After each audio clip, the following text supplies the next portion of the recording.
Viewers, എല്ലാവർക്കും ദിജോസ് വേൾഡിന്റെ പുതിയൊരു വീഡിയോയിലേക്ക് സ്വാഗതം. പ്രഗ്നന്റ് ആകുന്ന ഒട്ടുമിക്ക സ്ത്രീകൾക്കും അവരുടെ പ്രഗ്നൻസിയുടെ തുടക്കത്തിൽ തന്നെ ഉണ്ടാകുന്ന ഒരു സുപ്രധാനമായിട്ടുള്ള മാറ്റത്തിനെ പറ്റിയിട്ടാണ് ഇന്നത്തെ വീഡിയോയിൽ സംസാരിക്കുന്നത് കേട്ടോ. അപ്പൊ അതെന്താണെന്ന് നമുക്ക് നോക്കാം. നമുക്ക് സ്റ്റാർട്ട് ചെയ്യാം. വീഡിയോയുടെ തുടക്കത്തിൽ തന്നെ പറയട്ടെ, ഇങ്ങനെയുള്ള പ്രഗ്നൻസി ലക്ഷണങ്ങളെ പറ്റിയിട്ട് വീഡിയോസ് ചെയ്യുന്നുണ്ടെങ്കിലും യാതൊരു തരത്തിലുള്ള പ്രഗ്നൻസിയുടേതായ ലക്ഷണങ്ങളും ഇല്ലാതെ പ്രഗ്നന്റ് ആകുന്ന ഒരുപാട് പേരുണ്ട്. യാതൊരു തരത്തിലുള്ള പ്രഗ്നൻസി ലക്ഷണങ്ങൾ എന്ന് പറയുന്നത് നമ്മൾ പറയുന്ന പ്രഗ്നൻസിയുടേതായിട്ടുള്ള സോകോൾഡ് പ്രഗ്നൻസി ലക്ഷണങ്ങളായിട്ടുള്ള വോമിറ്റിംഗ്, തലയിറക്കം, തലയിറങ്ങി വീഴൽ, ഇങ്ങനെയുള്ള ലക്ഷണങ്ങളൊന്നുമില്ലാതെ പ്രഗ്നന്റ് ആകുന്ന ഒരുപാട് പേരുണ്ട്. നമ്മുടെ ലൈഫ് സ്റ്റൈലിൽ ഉണ്ടായിട്ടുള്ള വ്യത്യാസവും നമ്മുടെ ഡയറ്ററി ചേഞ്ചസിൽ ഉണ്ടായിട്ടുള്ള വ്യത്യാസവും കൊണ്ടാണ് പലർക്കും ഇങ്ങനെയുള്ള പ്രഗ്നൻസി ലക്ഷണങ്ങൾ ഒന്നും തന്നെ ഇല്ലാത്തത് കേട്ടോ. അപ്പോൾ നിങ്ങൾ ശ്രദ്ധിക്കേണ്ടത്, ഇത്തരത്തിലുള്ള ലക്ഷണങ്ങൾ ഇല്ലെങ്കിലും ശരീരം ശ്രദ്ധിക്കുക. പീരീഡ് മിസ് ആകുന്നുണ്ടോ എന്ന് നോക്കുക. ഇനി എക്സ്പെക്ടഡ് പീരീഡ് ഡേറ്റിൽ നിങ്ങൾക്ക് ബ്ലീഡിംഗ് വരുന്നുണ്ടെങ്കിൽ തന്നെ ആ ബ്ലീഡിംഗ് എത്രത്തോളം ഉള്ളതാണെന്നും കൂടി നിങ്ങൾ ചിന്തിക്കുക കേട്ടോ. നോർമലി ഉണ്ടാവുന്നത് പോലുള്ള ബ്ലീഡിംഗ് ആണോ വരുന്നത്, അല്ലെങ്കിൽ ചെറുതായിട്ട് സ്പോട്ടിംഗ് മാത്രമാണോ നിങ്ങൾക്ക് വരുന്നത് എന്നുള്ള കാര്യവും കൂടി നിങ്ങൾ മസ്റ്റ് ആയിട്ട് ശ്രദ്ധിക്കണം കേട്ടോ. അപ്പൊ നമുക്ക് വീഡിയോ സ്റ്റാർട്ട് ചെയ്യാം. ഇവിടെ സംസാരിക്കാനായിട്ട് പോകുന്നത് യൂറിനിൽ വരുന്ന ഒരു ക്ലൗഡ്സിനെ പറ്റിയിട്ടാണ്. അതായത് കുറച്ചൊന്ന് കലങ്ങിയത് പോലുള്ള യൂറിൻ കൂടുതലായിട്ടും പ്രഗ്നൻസി സമയത്ത് നമുക്ക് പോവുക. അതിനെ പറ്റിയിട്ടാണ് ഇന്നത്തെ വീഡിയോയിൽ സംസാരിക്കുന്നത് കേട്ടോ. പ്രഗ്നന്റ് ആകുന്ന ഒരു സ്ത്രീക്ക് പലതരത്തിലുള്ള മാറ്റങ്ങൾ ഉണ്ടാകുന്നു എന്ന് പറയുന്നത് പോലെ തന്നെ ഏറ്റവും കൂടുതൽ വ്യത്യാസം കാണുന്ന ഒന്നാണ് യൂറിൻ എന്ന് പറയുന്നത്. യൂറിനിലൂടെയാണ് നമ്മൾ പ്രഗ്നൻസി ഏർലി സ്റ്റേജിൽ തന്നെ ഡിറ്റക്ട് ചെയ്യുന്നത്.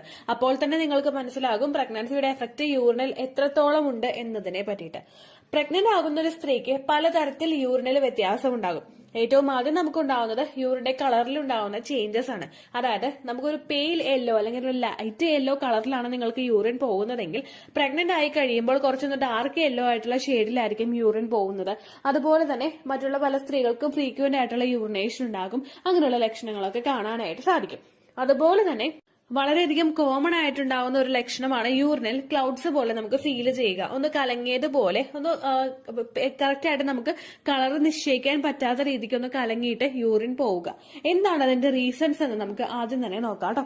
ഏറ്റവും ആദ്യത്തെ റീസൺ എന്ന് പറയുന്നത് പ്രഗ്നൻസി ഹോർമോൺസ് ആണ്. നമ്മൾ യൂറിനിൽ ഏറ്റവും കൂടുതൽ കാണുന്ന ഒരു ഹോർമോണാണ് HCG ഹോർമോൺ. ഈ HCG ഹോർമോണിന്റെ അളവ് ശരീരത്തിൽ കൂടുന്നതിനനുസരിച്ച് യൂറിനിലെ ആ ഒരു ക്ലൗഡ്സ് ഫോം ചെയ്യാനായിട്ടുള്ള സാധ്യതകൾ വളരെയധികം കൂടുതലാണ്. പ്രഗ്നൻസിയുടെ തുടക്കത്തിൽ HCG ഹോർമോണിന്റെ അളവ് യൂറിനിൽ കുറവാണെങ്കിലും പിന്നീട് അങ്ങോട്ടേക്ക് ഓരോ ദിവസം കഴിയുന്തോറും HCGയുടെ അളവ് യൂറിനിൽ ഇൻക്രീസ് ആകുന്നു. അതുകൊണ്ട് തന്നെ വളരെ എളുപ്പത്തിൽ തന്നെ ഈ ഒരു വ്യത്യാസം നിങ്ങൾക്ക് യൂറിനിൽ തിരിച്ചറിയാനായിട്ട് സാധിക്കും കേട്ടോ. രണ്ടാമത്തെ റീസൺ എന്ന് പറയുന്നത് ഡീഹൈഡ്രേഷൻ ആണ്. പ്രഗ്നൻസിയുടെ തുടക്കത്തിൽ ഒരു സ്ത്രീയുടെ ശരീരത്തിൽ എത്രത്തോളം വെള്ളത്തിന്റെ കണ്ടന്റ് ഉണ്ടോ അത്രത്തോളം ഹെൽപ്ഫുൾ ആണെന്നാണ് പറയുന്നത്. കാരണം ഫെർട്ടിലൈസ്ഡ് ആയിട്ടുള്ള ഒരു എംബ്രിയോ ഒന്ന് ഗ്രോ ആകണമെങ്കിലോ നമ്മുടെ ശരീരത്തിലെ ബ്ലഡ് സർക്കുലേഷൻ ഒക്കെ വർദ്ധിച്ച് നല്ലതുപോലെ നമ്മളുടെ ശരീരത്തിലെ പെർഫോമൻസ് കൂടണമെങ്കിലോ വെള്ളത്തിന്റെ അംശം ശരീരത്തിൽ ഉണ്ടാകേണ്ടത് അത്യാവശ്യമായിട്ടുള്ള ഒരു കാര്യമാണ്. നോർമലി നമ്മളുടെ ശരീരത്തിലെ ആക്ടിവിറ്റീസ് ഒക്കെ നടക്കണമെങ്കിൽ എത്രത്തോളം വെള്ളം വേണ്ടി വരുമോ അതിനേക്കാളും ഇരട്ടിയായിരിക്കും ആ ഒരു സ്റ്റാർട്ടിംഗ് സ്റ്റേജിൽ, പ്രഗ്നൻസിയുടെ സ്റ്റാർട്ടിംഗ് സ്റ്റേജിൽ നമുക്ക് വേണ്ടത്. കാരണം എംബ്രിയോ ഏറ്റവും കൂടുതൽ പിടിച്ചു കിട്ടുന്ന സമയത്ത് അതിന് വേണ്ടുന്ന എല്ലാം നമ്മളുടെ ശരീരം പ്രൊവൈഡ് ചെയ്തുകൊണ്ടിരിക്കും. അതുകൊണ്ട് തന്നെ വാട്ടർ റിക്വയർമെന്റ് വളരെയധികം കൂടുതലായിരിക്കും. നമ്മൾ ഒരു ദിവസം നോർമലി മാക്സിമം പോയി കഴിഞ്ഞാൽ 1 ലിറ്ററോ അല്ലെങ്കിൽ ഒരു 1.5 ലിറ്ററോ വെള്ളമായിരിക്കും കുടിക്കുന്നത്. പക്ഷേ പ്രഗ്നൻസിയുടെ സ്റ്റാർട്ടിംഗ് സ്റ്റേജിൽ നമുക്ക് അത്രയും വെള്ളം പോരാ. ഒരു 3 ലിറ്റർ വെള്ളമെങ്കിലും നമ്മൾ കുടിക്കാനായിട്ട് നിൽക്കണം. അതിന്റെ ഒരു ഡെഫിഷ്യൻസി ശരീരത്തിൽ ഉണ്ടാകുമ്പോഴേക്കും അത് നമ്മളെ ഡീഹൈഡ്രേഷൻ ഉണ്ടാകും. ഡീഹൈഡ്രേഷൻ വന്നു കഴിഞ്ഞാൽ ഏറ്റവും ആദ്യം നമുക്കത് യൂറിനിൽ തിരിച്ചറിയാനായിട്ട് സാധിക്കും. അങ്ങനെ ഡീഹൈഡ്രേഷൻ ഉണ്ടാകുന്നത് ഇങ്ങനെ ക്ലൗഡി യൂറിൻ ഉണ്ടാകുന്നതിന് ഒരു റീസൺ ആണ് കേട്ടോ. അടുത്തൊരു കാര്യം എന്ന് പറയുന്നത് യൂറിനറി ഇൻഫെക്ഷൻ ആണ്. പ്രഗ്നന്റ് ആകുന്ന പല സ്ത്രീകൾക്കും പ്രഗ്നൻസിയുടെ സ്റ്റാർട്ടിംഗ് സ്റ്റേജിൽ തന്നെ ഉണ്ടാകുന്ന ഒന്നാണ് യൂറിനറി ഇൻഫെക്ഷൻ എന്ന് പറയുന്നത്. പ്രഗ്നന്റ് ആകുന്ന സമയത്ത് നമ്മളുടെ ശരീരം ഒന്ന് വീക്ക് ആവുന്നത് കൂടുതൽ ഇൻഫെക്ഷൻസ് നമുക്ക് ഉണ്ടാകുന്നതിന് കാരണമാകുന്നു. ഇങ്ങനെ പലതരത്തിലുള്ള ഇൻഫെക്ഷൻസ് ഉണ്ടാകുന്ന കൂട്ടത്തിൽ പലർക്കും വളരെ ഫെമിലിയർ ആയിട്ട് ഉണ്ടാകുന്ന ഒന്നാണ് യൂറിനറി ഇൻഫെക്ഷൻ എന്ന് പറയുന്നത്. യൂറിനറി ഇൻഫെക്ഷൻ വന്നു കഴിഞ്ഞാൽ നമുക്ക് യൂറിനിൽ ബാഡ് സ്മെൽ ഉണ്ടാകും. അതുപോലെ തന്നെ യൂറിനിലെ കളർ വ്യത്യാസം ഉണ്ടാകും. യൂറിൻ പാസ് ചെയ്യുമ്പോൾ നമുക്ക് വേദനയുണ്ടാകും. ഇതെല്ലാത്തിനോടൊപ്പം തന്നെ യൂറിനിൽ ക്ലൗഡ്സ് ഫോം ചെയ്യാനായിട്ടുള്ള സാധ്യതകളുണ്ട്. കലങ്ങി മറിഞ്ഞ് നമുക്ക് യൂറിൻ പോകാനായിട്ടുള്ള സിറ്റുവേഷൻസും അവിടെ ഉണ്ടാവുന്നു.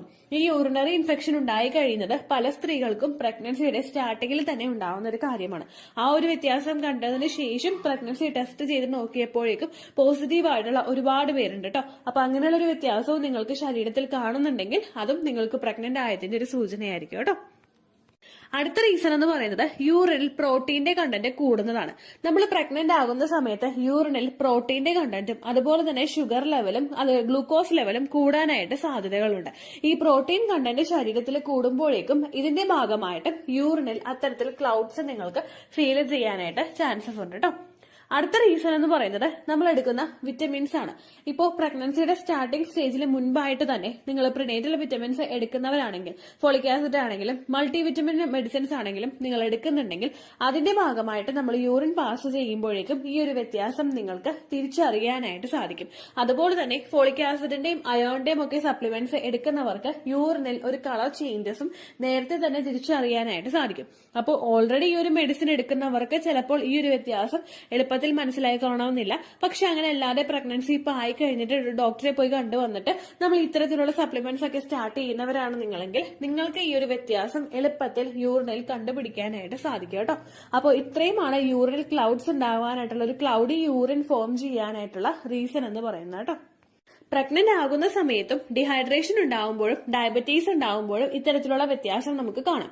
അതുകൊണ്ട് തന്നെ നമ്മൾ നമ്മുടെ ശരീരത്തിനെ കെയർ ചെയ്യുന്നതോടൊപ്പം നമ്മുടെ യൂറിനിൽ എത്തരത്തിലുള്ള ചേഞ്ചസ് ആണ് വരുന്നത് എന്നുള്ള കാര്യം കൂടി നിങ്ങൾ മസ്റ്റ് ആയിട്ട് ശ്രദ്ധിക്കണം. ഇപ്പൊ യൂറിനിൽ ഒരുപാട് ഡാർക്ക് കളറായിട്ട് പോകുന്നുണ്ടെങ്കിലും ഒരുപാട് സ്മെല്ല് നമുക്ക് ഉണ്ടാവുന്നുണ്ട്, ഒരുപാട് ഫൗൾ ആയിട്ടുള്ള സ്മെല്ല് നിങ്ങൾക്ക് ഫീൽ ചെയ്യുന്നുണ്ടെങ്കിൽ, അതുപോലെ തന്നെ യൂറിനിൽ ആ ഒരു വരുന്നതിന്റെ കളറിൽ വ്യത്യാസം, അതുപോലെ ക്ലൗഡി ആയിട്ടുള്ള യൂറിൻ കൂടുതലായിട്ട് പോകുന്നത് കണ്ടു കഴിഞ്ഞ് നിങ്ങൾ ആദ്യം തന്നെ പ്രഗ്നൻസി ടെസ്റ്റ് ചെയ്ത് നോക്കണം. എക്സ്പെക്ടഡ് ഡേറ്റ് കഴിഞ്ഞിട്ട് നിങ്ങൾ പ്രഗ്നൻസി 5 days എങ്കിലും കഴിഞ്ഞിട്ട് പ്രഗ്നൻസി ടെസ്റ്റ് ചെയ്ത് നോക്കുക.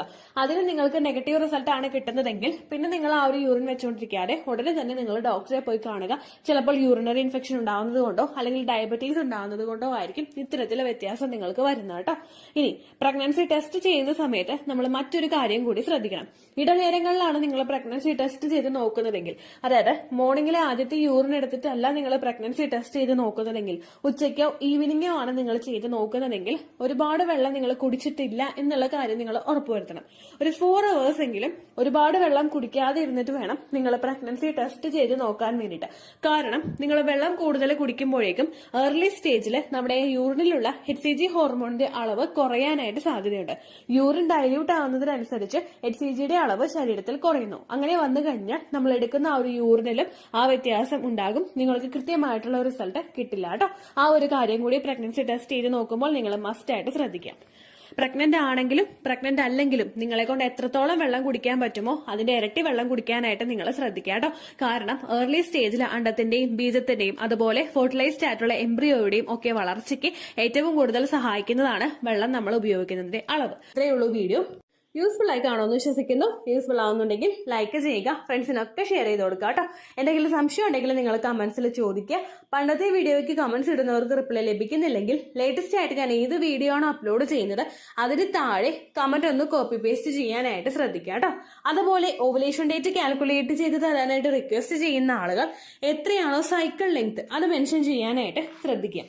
സൈക്കിൾ ലെങ്ത് എന്നതുകൊണ്ട് ഉദ്ദേശിച്ചത് ഓരോ മാസവും എത്ര ദിവസം കൂടുമ്പോഴാണോ ബ്ലീഡിങ് വരുന്നത് അതാണ് സൈക്കിൾ ലെങ്ത്. കഴിഞ്ഞ മാസം ഒരു 8-ാം തീയതിയാണ് ബ്ലീഡിംഗ് ആയതെങ്കിൽ ഈ മാസം 6-ാം തീയതിയാണ് ബ്ലീഡിംഗ് ആയതെങ്കിൽ കഴിഞ്ഞ മാസം 8-ാം തീയതി മുതൽ ഈ മാസം 6-ാം തീയതി വരെ എത്ര ദിവസമുണ്ടോ അത് കാലണ്ടറിൽ എണ്ണി തിട്ടപ്പെടുന്നതാണ് നിങ്ങളുടെ സൈക്കിൾ ലെങ്ത്.